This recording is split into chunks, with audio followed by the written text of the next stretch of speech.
State of emergency. Parts of southeastern Kentucky under a historic amount of water tonight.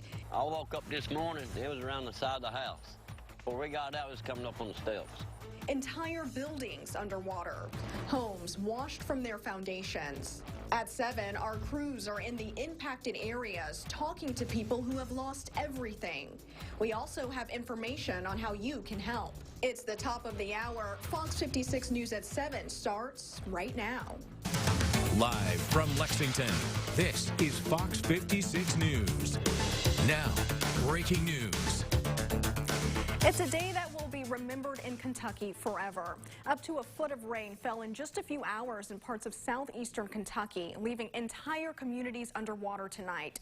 Now, here are the areas impacted by the historic flooding. A slow-moving storm dropping a lot of rain in a short amount of time, causing impacts that will be felt for years in this area.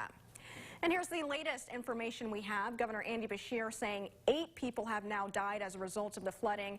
The Kentucky National Guard has been called in to help with rescues and to get help to the people impacted by that flooding. The flooding has been described as historic in parts of Perry County, where people are used to seeing rivers overflow their banks. That's where we find our Bodie Brooks with more. This is the sound of a long recovery. In Perry County, neighbors coming together to clear the trees that didn't fall on this bridge, but floated onto it.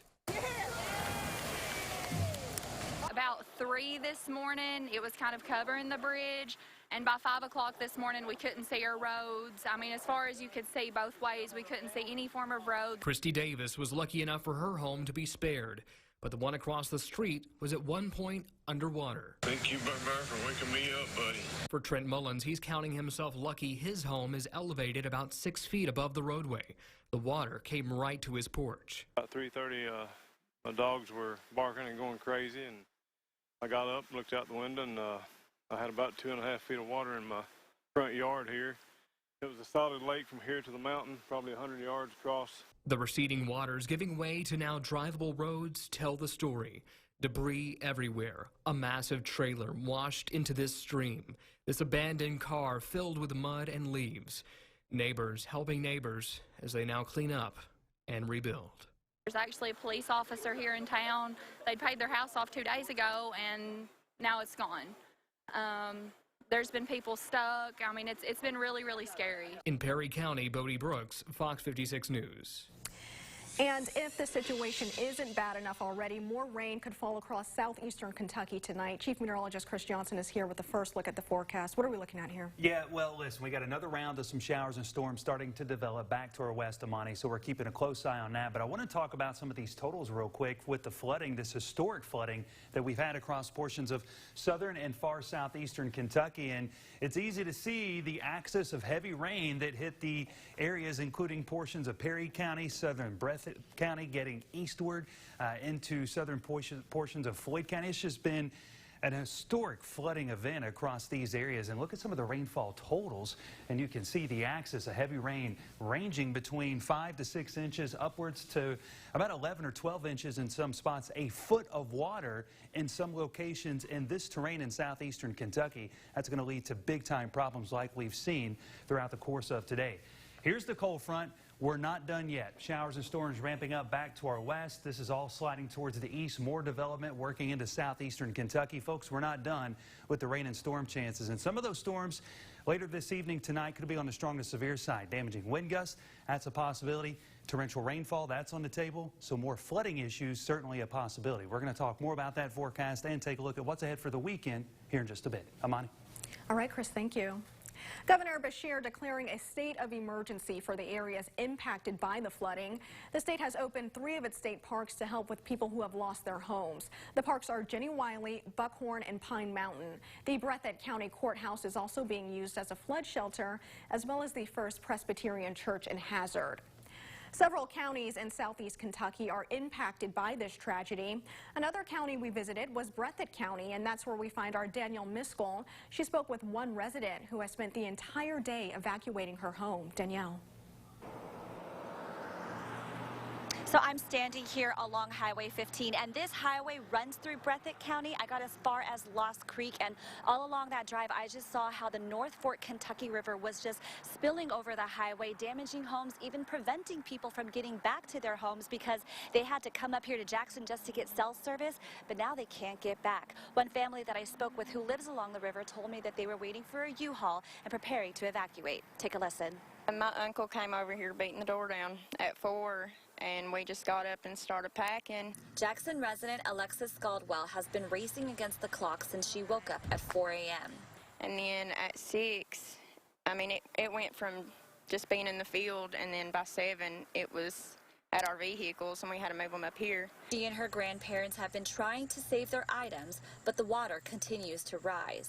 So we moved everything up, and then it only took a couple hours. Now you see, I mean, now we're going to have to move everything from upstairs. We're getting a U-Haul, and we're going to just try and figure out what to do from here. Behind Scaldwell's home is a field for her cattle, which she's moved up to the top of the road with her neighbors.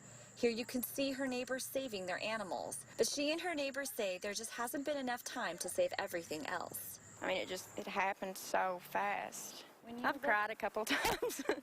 Sad, you know, we didn't think it was going to get that high in the basement, so we didn't really get everything.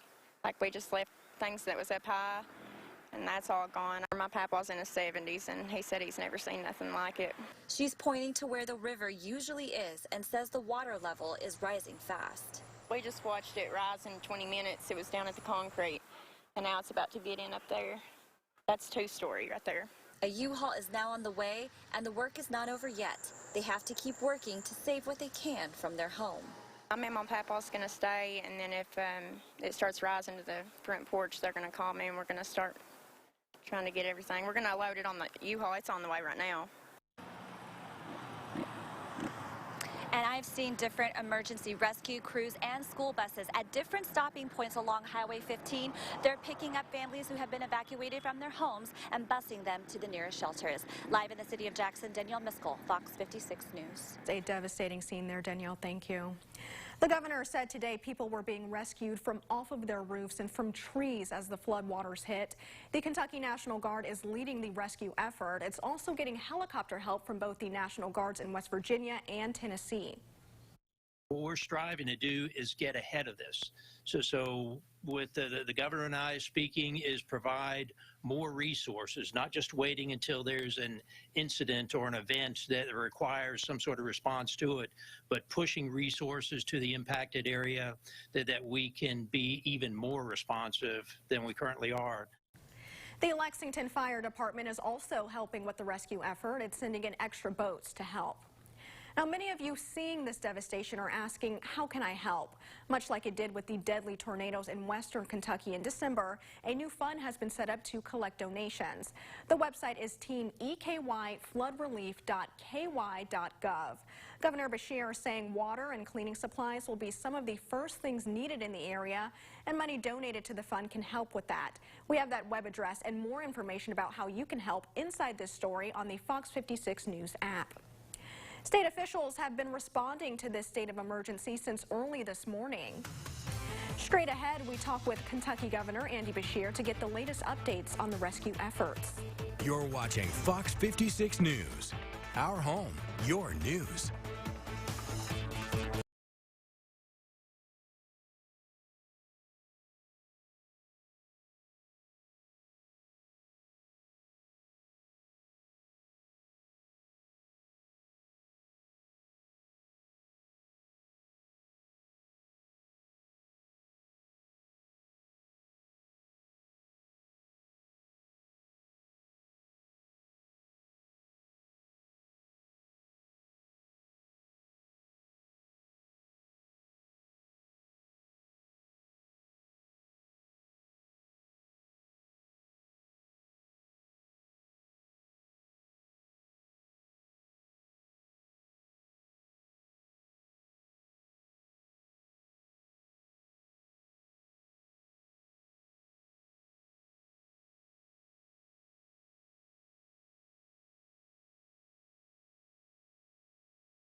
Continuing to follow the devastating flooding taking place in eastern Kentucky right now. We know several people have died in the floods. Joining me now to talk about that is Governor Andy Beshear. Governor, thank you for being here with us today. Thank you for having me. Yeah, tell us how many lives have been lost so far and what exactly are we seeing there on the ground? This will go down as one of the most devastating, deadliest flooding events that we have seen. We're going to lose double-digit lives. Right now, we can confirm it is over 8, but it is sadly growing very quickly. We have widespread damage across a huge area. Still, a lot of people in need of help. Now, we know we're under a state of emergency right now. What all does that consist of, and what challenges are crews facing when it comes to rescue and recovery efforts? Well, the state of emergency opens up every resource in state government. I've deployed the National Guard. They're going to be out there in aircraft. They're going to be in heavy equipment to be able to reach people. They're going to bring water, which we have ordered. It brings all of our cabinets together. We are getting to as many people as quickly as we can. We still have people on roofs. We still have people, hopefully we've gotten most they're hanging onto trees. We have evacuated one nursing home. We probably are going to evacuate a second one. We've gotten some people out of a school that were stuck there. Thankfully, no children, but we continue to deal with one emergency situation after another. Whole lot of people without power, and a lot of people are going to be without water for a while as this has overwhelmed water and sewer systems. But for folks out there, again, please pray. Most of these folks that were hit didn't have a lot to begin with, and this flood just took away everything. And talking more about that, I mean, the state has already been through so much, the deadly tornadoes in December, the Floyd County ambush, now this. Just how devastating is it for you to see what's taking place in eastern Kentucky today? And it is hard. I mean, haven't we been through enough? Losing 17,000 people in the pandemic, losing 81 lives in the tornado event, losing those 3 officers in that ambush. I just visited the deputy still in the hospital, and you know what he was asking about? He's asking about the people of Floyd County, and he was calling to check in on them. Even in his condition, he was trying to protect and serve.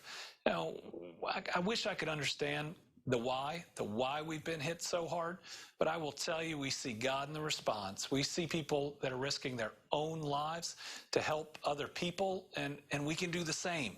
And quickly, Governor, just once more, what can people do to help right now? So, Team EKY, floodrelief.ky.gov is going to be a fully transparent, government-run account. 100% of it is going to go to help these families, 0 administrative fees.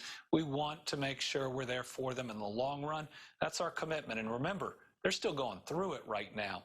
Let's make sure we're doing what it takes to help them even a year from now. Absolutely. Okay, Governor, thank you so much for your time. I appreciate it. Thank you for your help. And our coverage of the eastern Kentucky floods continues after this break. And we're going to track out more showers and storms as we head through tonight. That sticks around into your Friday. And look just to our west, some of these storms could be on the strong side. We're going to track it out for you coming up. And we continue our coverage of this historic state of emergency. We'll go to Breathitt County to look at the impact of the flooding there. Tomorrow, wake up with the Fox 56 Morning News, the only news that stays local from 5 to 9.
Our crews have spent all day in the impacted areas of southeastern Kentucky. Our Tyler Melito is in Breathitt County tonight, watching floodwaters continue to rise there. Tyler. Good evening. In the time that we've spent here in Jackson today, the water has gone from that lamppost to at least 25 to 30 yards up this road, and it ain't getting much better. Residents say they think the water has not even yet hit its peak, and they expect they will be unable to simply walk through the water to get to their home or business. One person specifically asked to not be on camera, but expressed her frustration with the situation. I just want to leave. I would have already been gone if it wasn't for my daughter, Adriana. The home is very important to her, and if you know my story, you'd understand. Amani, you mentioned the rescue efforts last segment with Andy Bashir, and we've seen that in action in the last 90 minutes or so. Two boats, one from KSP and one from the Moorhead Fire Department, have gone out onto the water behind me and tried to rescue anyone who may still be stranded. So what's next for the people who call Breathitt County home? I'll have that tonight on Fox 56 News at 10. But for now, in Jackson, Tyler Melito, Fox 56 News. Breaking scene. Stay safe out there, Tyler. Thank you. Now we're going to turn to weather. And Chris, you were here this morning as this historic amount of rain fell on an area you know really well. So what has it been like for you just watching all of this take place? It's been very heartbreaking. You know, this morning I was covering the morning show and was able to walk folks through this. And it's just been a very heartbreaking situation for southeastern Kentucky. And also, I mean, areas have picked up 8, 9, 10, 11 inches of rain. This is a lot of water for that area. So let's talk about it. Look at some of the rainfall totals. Folks there in Hazard, northern Perry County, one of the harder hit areas in southeastern Kentucky. And now we've been seeing the damage from this heavy rainfall, this catastrophic flooding that they've been dealing with. It's just certainly been impressive, but also very, very heartbreaking for the folks and those communities across those areas. Flood watch has been extended and continues through your Friday afternoon into Friday night to our southeast. Active flash flood warnings continue across those areas. And here we go again. We're tracking out another round of some showers and storms, watching some development to our far south and east. A strong storm working through Williamsburg, getting into Barberville. And we're going to see more development across eastern Tennessee, working north and eastward. So that could move back into the hard-hit areas with some additional rainfall. In central and northern Kentucky, here comes our next round with showers and storms ramping up through this evening and into tonight. This is the reason why. Cold front moving in, and it's going to pass over us as we head through tonight, getting into your Friday, but it's taking its sweet time doing so. Because of that, those rain and storm chances will remain likely as we get into your Friday. Into tonight, scattered showers and storms start knocking on the door close to midnight here in central Kentucky. Some isolated to scattered storms trying to show up to our south and east. So as we head through tonight into your Friday morning, additional flooding issues will certainly be a possibility. And some of these storms into the first part of tonight could be on the stronger side, packing some gusty winds. The biggest concern will be heavy rainfall and, of course, those flooding issues. A lot of areas already very saturated from previous rains, and any additional rainfall, even the smallest amount, could aggravate those issues and lead to more flooding problems in many spots. We work into your Friday afternoon, and just a few more isolated showers and storms a possibility, and then we start to dry those guys out, and we're going to trend drier for your Saturday. But that's it, because as we round out the weekend, looking ahead into early next week, additional shower and storm chances will be back into the forecast. This boundary stalls out to our south, begins to lift back towards the north as our next system rides in from the southwest. As it does so, showers and storms ramp back up, and we're going to keep those chances alive Sunday night and as we work into early next week. So for tonight, down to 69. Again, more showers and storms likely. Some of those strong. Tomorrow, low 80s. Isolated to scattered showers and storms on the table once again. Full 7-day forecast showing temperatures in the low and mid 80s through the weekend. And we're going to hold on to rain chances into early next week, and then shifting our attention towards some heat, upper 80s, low 90s, as we look ahead to next midweek. Monty, back to you. All right, Chris, thank you. So many counties across southeastern Kentucky are underwater tonight. Our coverage of this state of emergency continues when we travel to Pike County. Up next. Scan the QR code on your screen now and download the Fox 56 News app. Sponsored by Absolute Services.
56 News with Imani Payne and weather with Chris Johnson.